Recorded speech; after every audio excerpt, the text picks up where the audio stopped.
Bendiciendo muy ricamente. En la mañana de hoy pues se está celebrando en diferentes lugares del mundo el Día de la Biblia, y es nuestro deseo poder resaltar lo importante que es la Biblia para cada uno de nosotros. Este estudio de esta mañana es una defensa acerca de la veracidad de la Biblia, acerca de la confiabilidad de la Biblia. Y quisiera comenzar haciéndoles una pregunta. ¿Qué es este libro para las personas que no son cristianas? O sea, ¿qué piensa la gente que no es cristiana acerca de la Biblia? Si desean decir algo. ¿Qué cree el no creyente acerca de la Biblia? Que es un libro antiguo. ¿Qué es un libro antiguo? Que es locura. ¿Qué? Es locura. ¿Qué es locura? ¿Alguien más que quisiera decir algo? Que es algo que se vea, que lo ha escrito por inspiración propia y no por revelada por el Espíritu Santo ni por Dios. Que es escrito humanamente, que solamente tiene que ver con el hombre. ¿Alguien más que decía algo por ahí atrás? Que es aburrido. Que es un libro aburrido. Precisamente, sí, es cierto que las personas del mundo... Arturo, ¿quería decir algo? Sí, que es el tema pasado, cuando el corazón del hombre es el mismo. Sí. Que es el pasado, que no es actual. Exacto, algo anticuado. Sí, la gente del mundo que no son cristianos pues ven a la Biblia como un libro común y corriente, como bien han dicho ustedes, y que es un libro lleno de fábulas, lleno de mitos, lleno de historia del pasado, pero que no es un libro para creer a ciencia cierta. Ahora, les hago una pregunta diferente. ¿Qué es este libro para el creyente? ¿Qué es este libro para usted como hijo e hija de Dios? Una guía.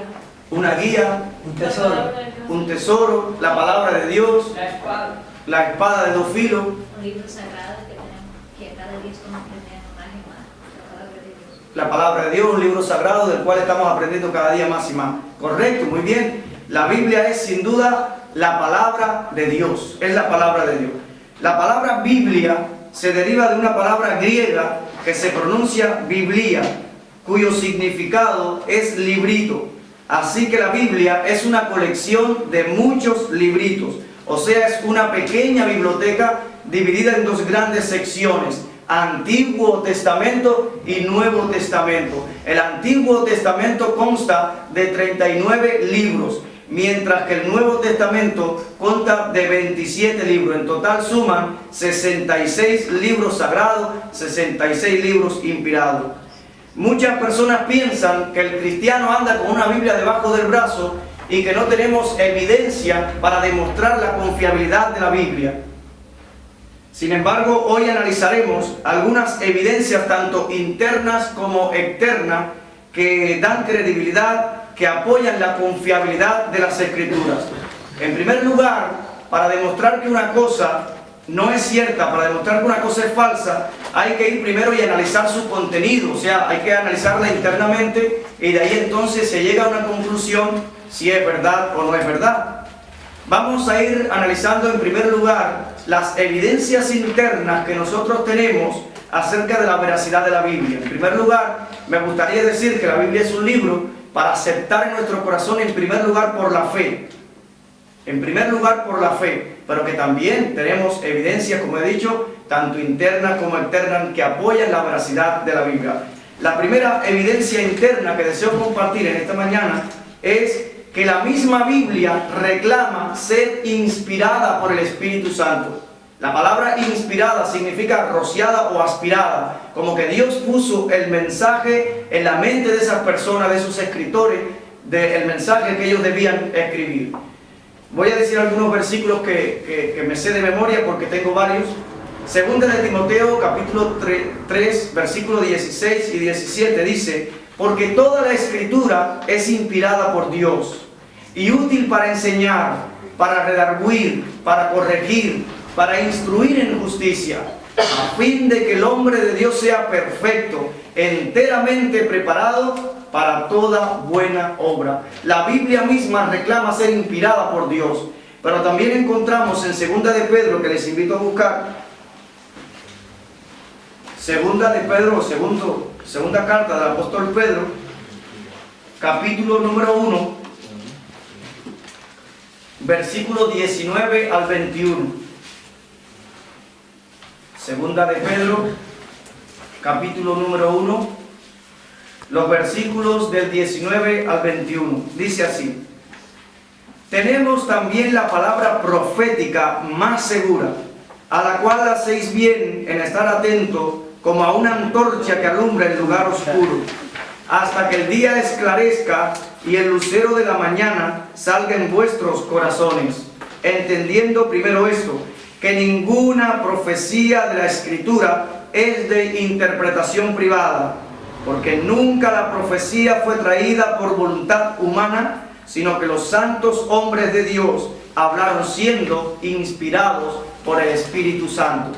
La Biblia misma reclama ser una obra no de los hombres, sino de Dios. Es inspiración divina. La segunda evidencia interna que tenemos es que en la Biblia encontramos en casi todos los libros y en casi 2000 ocasiones las frases Jehová habló, así ha dicho Jehová, vino palabra de Jehová a... Vamos a ver, nuestra hermana Silvia nos busca Isaías capítulo 1, versículo 1. Nuestro hermano Alberto nos busca Jeremías capítulo 1, versículo 1 y 2. Nuestro hermano Freddy nos busca Malaquías capítulo 1, versículo 1. Nuestra hermana Mari nos busca Abdías capítulo 1, versículo 1.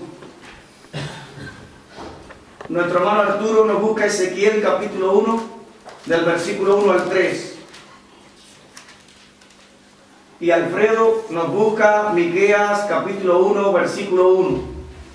Son pasajes de la Escritura donde aparecen las frases y vino palabra de Jehová a, o así ha hablado Jehová, o Jehová habló y dijo, donde la Biblia vemos que reclama ser inspirada por Dios.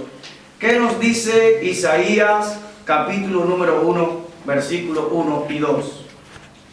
Visión de Isaías, hijo de Amós, la cual vio acerca de Judá y Jerusalén, en días de Usías, Jotam, Acaz y Ezequías, reyes de Judá. Oíd cielos y escucha tú, tierra, porque habla Jehová.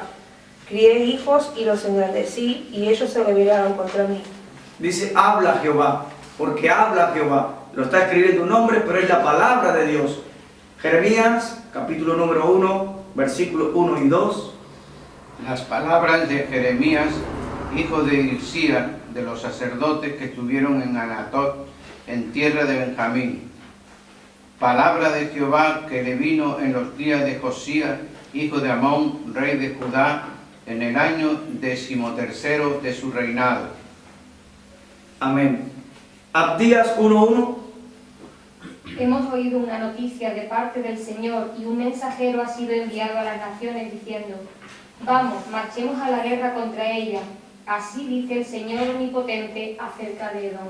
Así dice el Señor. Malaquías 1:1. Profecía de la palabra de Jehová contra Israel por medio de Malaquías.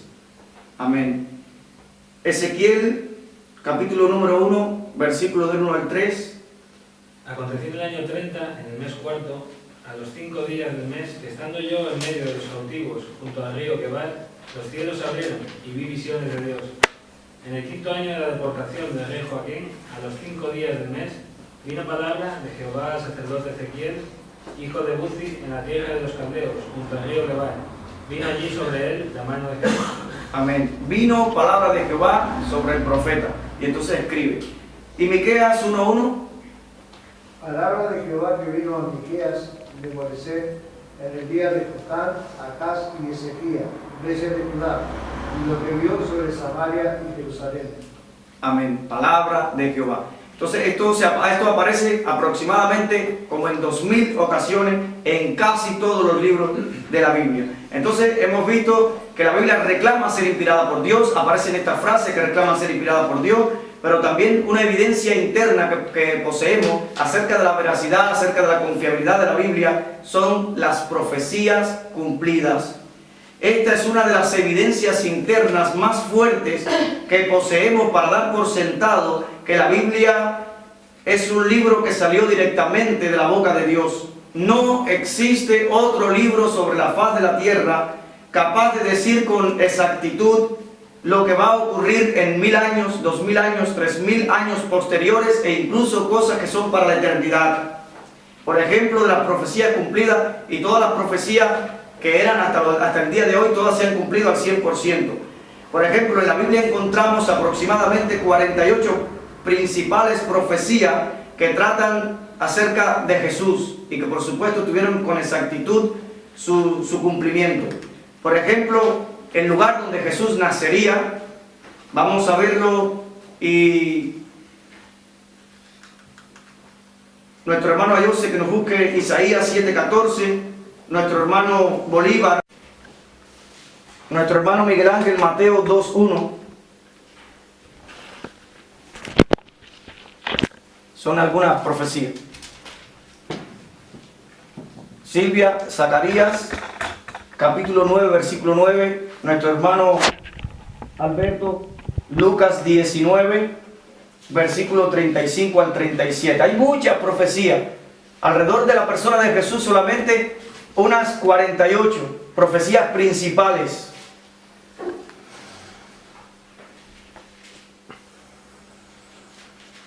Vamos a ir viendo estas. Nuestro hermano Francisco, el esposo de Mari, que nos busque el Salmo número 22, versículo 16 al 18. Bien, entonces vamos a ir viendo algunas profecías y su cumplimiento. En primer lugar, ¿qué dice Isaías, capítulo número 7, versículo 14? Por tanto, el Señor mismo os dará señal. He aquí que la Virgen concebirá y dará a luz un hijo y llamará su nombre Emmanuel. Amén. Isaías está profetizando, y por eso les dejé estas hojitas a algunos. Isaías está profetizando, de allá lejos tal vez no lo vean. Isaías está profetizando unos 740 años antes del nacimiento de Jesús. Isaías está hablando, por supuesto, por inspiración divina. Un profeta es una persona que habla de parte de Dios, y está hablando 740 años aproximadamente antes del nacimiento de Jesús, que una virgen concebiría y daría a luz un hijo. ¿Qué dice su cumplimiento en Mateo capítulo 1, versículo 23? He aquí una virgen concebirá y dará a luz un hijo, y llamará su nombre Emmanuel, que traducido es Dios con nosotros. Amén. Ahí se está cumpliendo la profecía cuando el ángel Gabriel se le aparece a María, se le aparece a José y les habla acerca del nacimiento de Jesús. Y todos sabemos que Jesús ahí nació. Vamos a ver otra profecía, no sé si di esta, en Isaías capítulo 11, versículo 1, que Jesús sería descendiente de David. ¿Se la di o no? Sí. Isaías capítulo 11, versículo 1, el hermano que lo tiene. Saldrá una vara del tronco de Isaí, y un vástago retoñará de sus raíces. Amén. Está hablando de la descendencia de Isaí, de la descendencia de David. Y Lucas 3:32, ¿qué dice? Hijo de David, hijo de Isaí, hijo de Obed, hijo de Boz, hijo de Salmón, hijo de Naasón. Nos habla acerca de la genealogía de Jesucristo, cómo precisamente tiene su cumplimiento y cómo Jesús es descendiente de la tribu de Judá por la línea de Isaí, por la línea de David, descendiente de David. Recordemos cómo mucha gente se le acercaba a Jesús y le decía, Jesús, hijo de David. Ahí está la profecía cumplida. Pero también asombrosamente Dios, muchos años antes, unos 700 años aproximadamente, Miqueas profetizó el nacimiento exacto donde nacería Jesús. ¿Le di a alguien Miqueas 5:2? Sí. Pero tú, Belén Efrata, pequeña para estar entre las familias de Judá, de ti me saldrá el que será Señor en Israel, y sus salidas son desde el principio, desde los días de la eternidad. Amén. En este pasaje encontramos la profecía exacta del lugar donde nacería el Cristo. Y vemos su cumplimiento en la Biblia. Y está ahí en Mateo capítulo 2, versículo 1. Cuando Jesús nació en Belén de Judá, el día del rey Herodes, vinieron del oriente a Jerusalén unos magos. Amén. Ahí está el cumplimiento del nacimiento de Jesús en el lugar exacto donde Jesús nacería. Todos sabemos que Jesús nació en Belén. También hay otra profecía que dice que sería traicionado por 30 piezas de plata en Zacarías capítulo 11, versículo 12. Y su cumplimiento está en Mateo capítulo 26, versículo 15. 520 años antes del nacimiento de Jesús, Dios estaba hablando a través del profeta Zacarías y estaba diciendo que sería traicionado por 30 piezas de plata. Pero hay algo aún más curioso y más antiguo. Vamos a ver qué nos enseña el Salmo 22, versículos 16 al 18. Como perros de presa me han rodeado, me han cercado una banda de malvados, me han traspasado las manos y los pies. Puedo contar todos mis huesos, con satisfacción perversa la gente se detiene a mirarme, se reparten entre ellos mis vestidos, y sobre mi ropa están puestos. Amén. David está escribiendo este salmo y es un salmo mesiánico, es un salmo profético. David está escribiendo aproximadamente 1000 años antes del nacimiento de Jesús y proféticamente está diciendo: horadaron mis manos y mis pies, o traspasaron mis manos y mis pies. Hay algo tan curioso, y es que en ese entonces aún no existía la crucifixión. La crucifixión vino a aparecer 400 años antes del nacimiento de Jesús por los romanos. Los romanos pusieron este modo de ejecutar a sus víctimas, y en el momento en que David está escribiendo este salmo no existía la crucifixión, no existía este modo de ejecutar a las personas. Sin embargo, Jesús, vemos su cumplimiento, todos lo sabemos, está en Juan capítulo 19, versículo 23 al 24, no lo vamos a leer, pero está ahí su cumplimiento, todos lo sabemos, no hay duda para nadie que Jesús murió crucificado. También que Jesús resucitaría. Lo dice el Salmo 16, versículo 10, cuando dice: no permitirás que tu santo vea corrupción, no dejarás mi alma en el Seol. Y bueno, muchos pasajes de la Biblia y en todo el Nuevo Testamento, los 4 evangelios, nos hablan acerca de la resurrección de Jesús. Incluso Jesús habló con anterioridad a sus discípulos, al menos en 3 ocasiones, diciéndole: es necesario que el Hijo del Hombre padezca, que sea crucificado, pero que al tercer día resucitará. Hermanos, la Biblia nos dice en Mateo 5, 18: porque de cierto os digo que hasta que pase el cielo y la tierra, ni una jota ni una tilde pasará de la ley hasta que todo se haya cumplido. La Biblia nos dice en Isaías capítulo 55, versículo 10 y 11, dice: porque como desciende de los cielos la lluvia y la nieve, y no vuelve allá, sino que riega la tierra y la hace germinar y producir, y da semilla al que siembra y pan al que come, así será mi palabra que sale de mi boca. No volverá a mí vacía, sino que hará lo que yo quiero y será prosperada en aquello para que la envíe. La palabra de Dios se cumple. Entonces,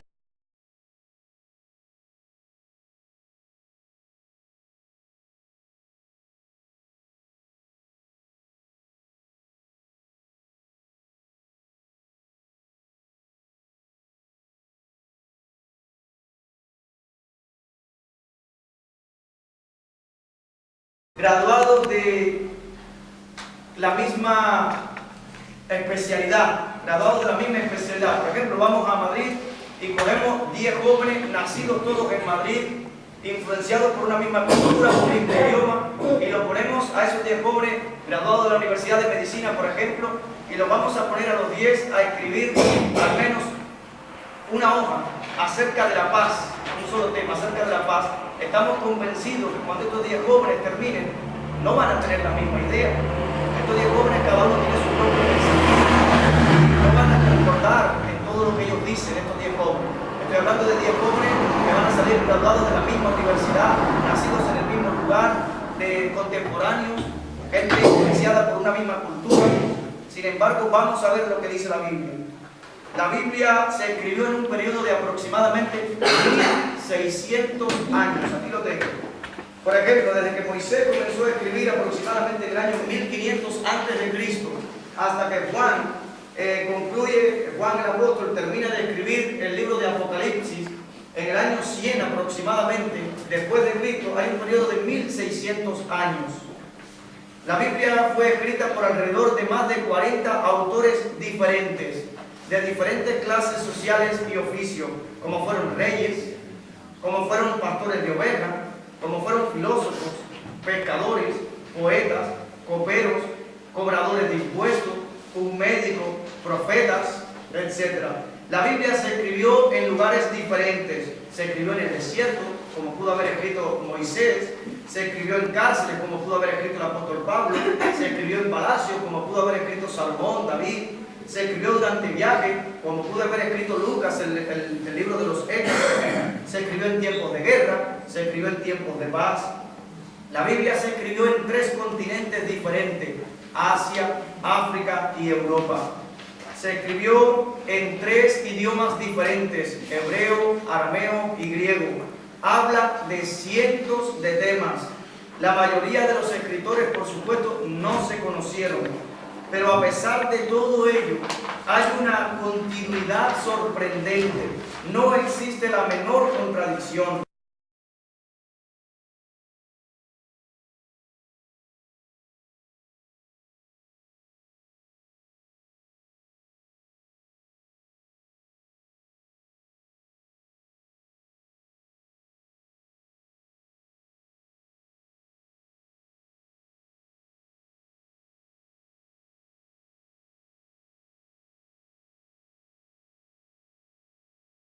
Vamos a ver algunas evidencias externas que también nos hablan acerca de la confiabilidad de la Biblia.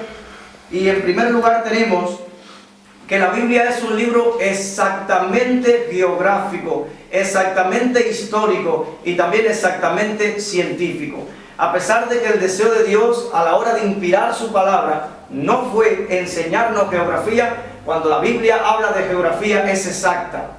Por ejemplo, hoy en día, en la actualidad, los arqueólogos andan con la Biblia debajo del brazo para encontrar ciudades perdidas que yacen hoy bajo la arena.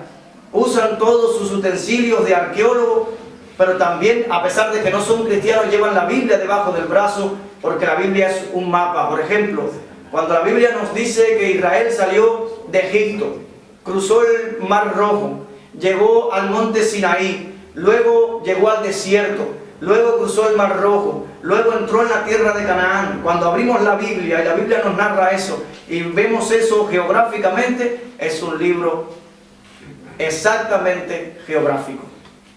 Pero también la Biblia es un libro exactamente histórico, a pesar también de que el deseo de Dios a la hora de inspirar su palabra no fue enseñar historia al ser humano.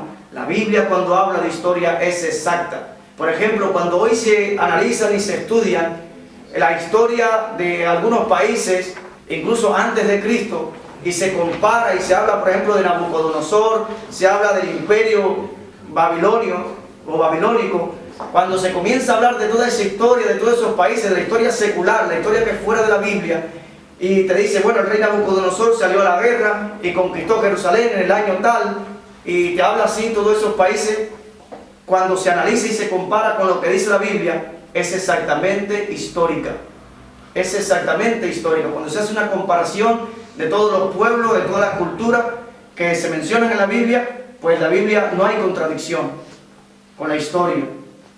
Pero la Biblia también es un libro exactamente científico. Por ejemplo, leí hace algunos años un libro en Cuba que se titula La historia de la Tierra. La historia de la Tierra. Y en la página 13 de ese libro, Historia de la Tierra, venía y dice que en el año 1400 después de Cristo, aún se pensaba que la Tierra era plana y que descansaba sobre algo. Y existían en ese entonces y mucho antes también algunas dudas de que esto no era cierto, pero no había nada comprobado.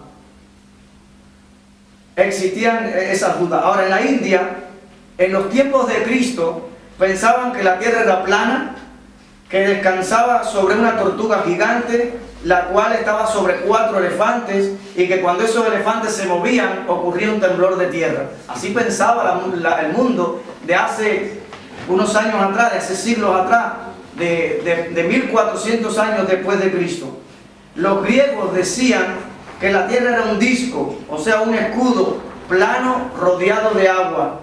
Aristóteles, quien vivió en el año 384 al 322 antes de Cristo, ante sospecha de que esto no era cierto, comenzó algunas investigaciones y enseñó que la Tierra era el centro del sistema solar y que el Sol giraba alrededor de la Tierra, lo cual no es cierto. Hoy sabemos que la Tierra gira alrededor de su propio eje imaginario en 24 horas y alrededor del Sol en el espacio de 365 días y cuarto.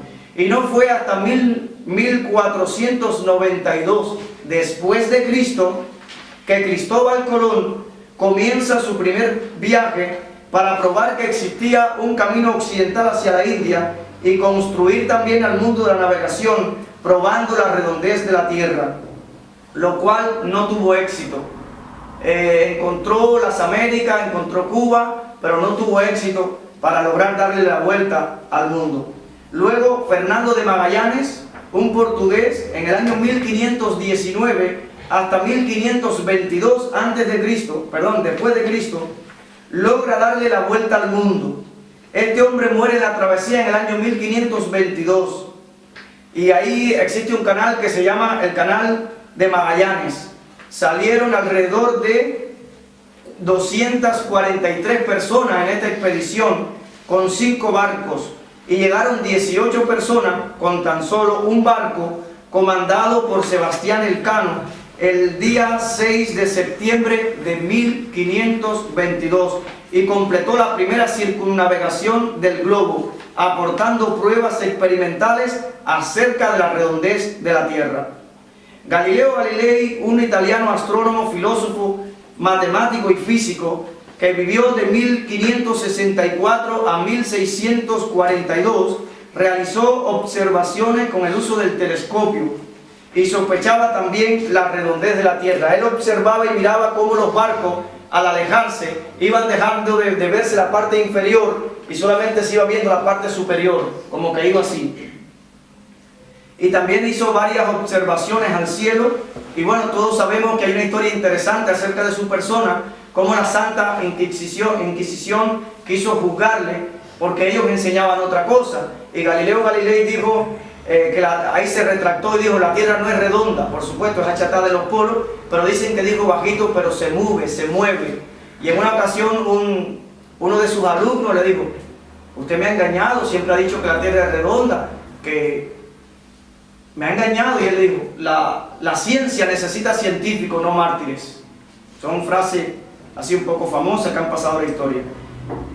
Ahora, a pesar de todo esto que hemos hablado, cómo el ser humano está tratando de investigar nuestro planeta, sin embargo, vamos a darnos cuenta, y miren qué sorpresa, la Biblia desde hacía 740 años atrás nos habla y nos dice que la Tierra es redonda. Vamos a buscar todos Isaías, capítulo número 40, versículo 22. Nuestra hermana Exivia nos busca Proverbios 8, 27. Nuestro hermano Domingo nos busca Job, capítulo 26, versículo 7. Vamos a ver cómo la Biblia con anterioridad ya nos está diciendo que la tierra es redonda. Isaías, capítulo número 40, versículo 22. ¿Qué dice, Bolívar? Capítulo 40, 22. Sí. Él está sentado sobre el círculo de la tierra, cuyos moradores son como langostas.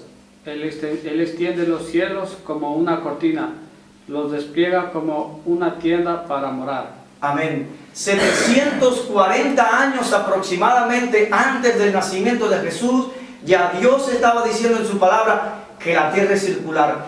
Él está sentado sobre el círculo de la tierra. Vamos a ver también que Proverbios 8:27, ¿qué dice? Cuando formaba los cielos, allí estaba yo. Cuando trazaba el círculo sobre la faz del abismo. Cuando trazaba el círculo sobre la faz del abismo, que la tierra es circular, nos está diciendo el Creador. Pero miren también, 1500 años aproximadamente antes del nacimiento de Jesús, nos dice que la tierra es redonda y que cuelga sobre la nada. Vamos a ver qué nos enseña Job, capítulo 26, versículo 7. Él extiende el norte sobre vacío, cuelga la tierra sobre nada. Amén. Bien clarito se entiende que Dios cuelga la tierra sobre la nada. Es asombroso, ¿eh? Y es que esto es la palabra de Dios. ¿Quién mejor que Dios para saber con certeza cómo es este planeta, cómo es este universo? La Biblia nos dice en Génesis 1:1: en el principio creó Dios los cielos y la tierra. En el Salmo 119, versículo 89 dice: para siempre, oh Jehová, permanece tu palabra en los cielos. El Salmo 24, versículo 1 y 2 dice: de Jehová es la tierra y su plenitud, el mundo y los que en él habitan, porque él la fundó sobre los mares y la firmó sobre los ríos. Qué atrasada está la ciencia de hoy día. Llevemos con orgullo la Biblia debajo del brazo, sabiendo que es la palabra de Dios y que solamente los ignorantes la rechazan. La ciencia o los científicos hoy en día se han gastado millones de dólares, millones de euros para demostrar algo contrario de lo que dice la Biblia, y han llegado a la conclusión de que la Biblia tiene la razón. Amén. Otra evidencia externa que tenemos es que la Biblia ha resistido todas las críticas del mundo. Hemos visto muchos ejemplos. No existe otro libro sobre la faz de la tierra que haya sido más criticado que la palabra de Dios. Por ejemplo, Voltaire, un destacado e incrédulo francés que murió en el año 1778, dijo que 100 años posteriores a su época, la Biblia dejaría de existir y que en su lugar solo se leerían sus escritos. Este hombre murió y 50 años más tarde, las sociedades bíblicas de Génova compró su casa, y en el mismo lugar donde él imprimía sus escritos se imprimieron miles de ejemplares de la Biblia. ¡Qué grande es el poder de Dios! Otra evidencia externa que tenemos que apoya la confiabilidad de la Biblia es la arqueología. Vamos a ver en primer lugar en qué se escribió la Biblia originalmente. La Biblia se escribió en papiro. Se hacía de la planta denominada papiro. Crecía en lugares poco profundos de lagos y ríos de Egipto y Siria. Se cortaba la planta y luego de un proceso quedaba listo para escribir. El papiro más antiguo que se conoce que se haya escrito data del año 2400 antes de Cristo. Desde esa fecha ya se escribía el papiro. También se escribía en pergaminos. Eran pieles curtidas de ovejas, cabras, antílopes y otros animales. Se le quitaba el pelo y luego de un proceso se rasqueteaba con el fin de prepararlo para escribir. Este material ya era un poquito más duradero. También se escribió en vitela, que era cuero de ternero. A menudo se teñía de color púrpura y su escritura era de color dorado o plateado. La vitela más antigua que se tenga conocimiento que se haya escrito data del año 1500 a.C. También se escribía en ostrarca. Este era alfarería sin vidriar. Se ha encontrado con abundancia en Egipto y Palestina. Se hacían inscripciones de piedra, se usaba una pluma de hierro. Se escribía también en tablillas de arcillas. De todos los materiales, este era uno de los más baratos y uno de los más duraderos. Se escribía con un instrumento agudo y luego se secaba. También se escribía en tablillas de cera. Se usaba un estilete metálico sobre un trozo de madera plana cubierto de cera. Los instrumentos para escribir eran el cincel para escribir en piedra, el estilo metálico para escribir en tablas de arcilla y de cera, y las plumas eran un junco de 15 a 40 centímetros de largo que se escribía o se usaba para escribir en vitela, pergaminos y papiros. Y la tinta pues era un compuesto de carbón, goma y agua. Ahora, ¿qué es la arqueología? La arqueología es la ciencia que estudia las artes, utensilios, monumentos de la antigüedad, normalmente de excavaciones. ¿Qué apoyo nos brinda esta ciencia?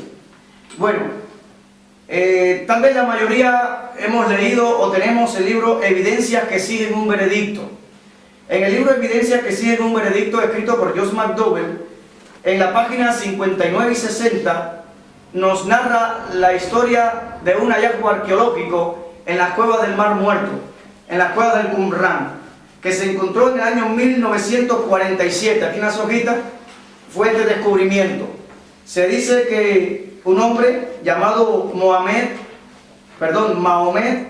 en febrero o marzo de 1947, empeñado en la búsqueda de una cabra perdida, lanzó una piedra hacia el interior de una caverna y para su sorpresa oyó varios artículos de alfarería que se quebraban. Cuando este hombre entró, vio un cuadro sorprendente. Allí en aquella cueva habían 5 tinajas cuidadosamente selladas, que él las abrió, y cuando vio, pues había allí varios rollos de cuero escritos.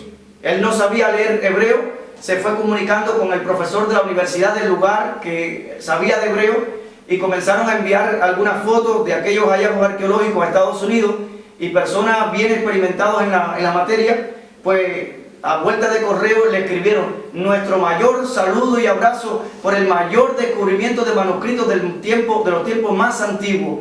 En esos manuscritos que encontraron había un libro casi o completo del libro de Isaías, y que los paleontólogos, se dice, lo fecharon del año 125 antes de Cristo, el libro que encontraron, y que evidentemente aquellos rollos habían sido colocados en aquella cueva aproximadamente por el año 68 después de Cristo.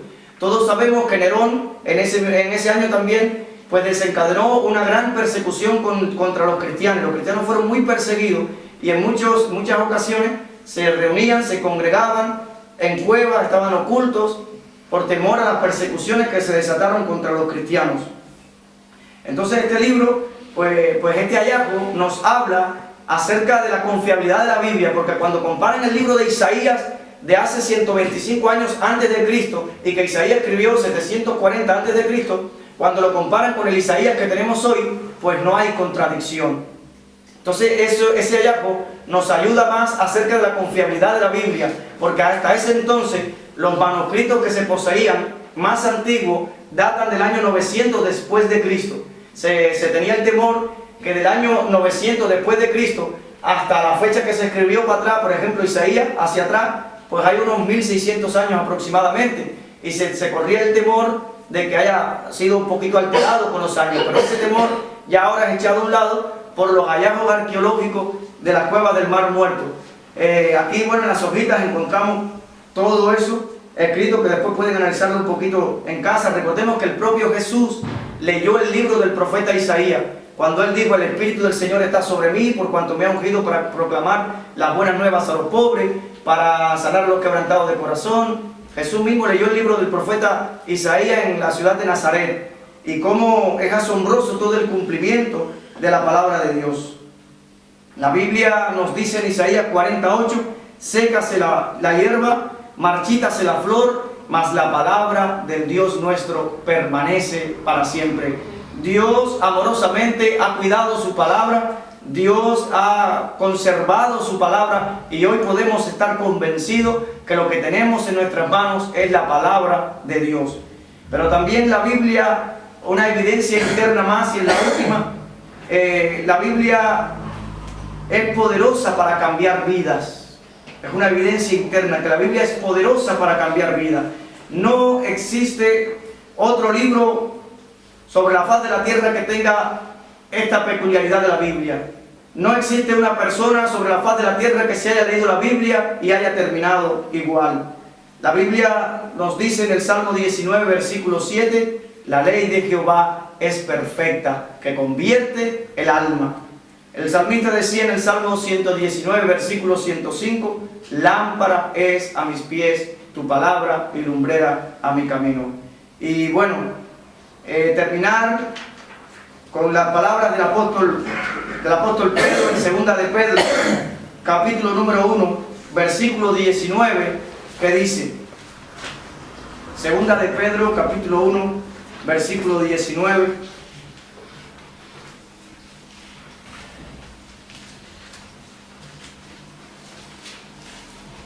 dice: tenemos también la palabra profética más segura, a la cual hacéis bien en estar atentos, como a una antorcha que alumbra en lugar oscuro, hasta que el día esclarezca y el lucero de la mañana salga en vuestros corazones. Tenemos que estar atentos a la palabra de Dios. Ella debe ser la regla de fe y conducta del creyente. Que el Señor les bendiga. Amén.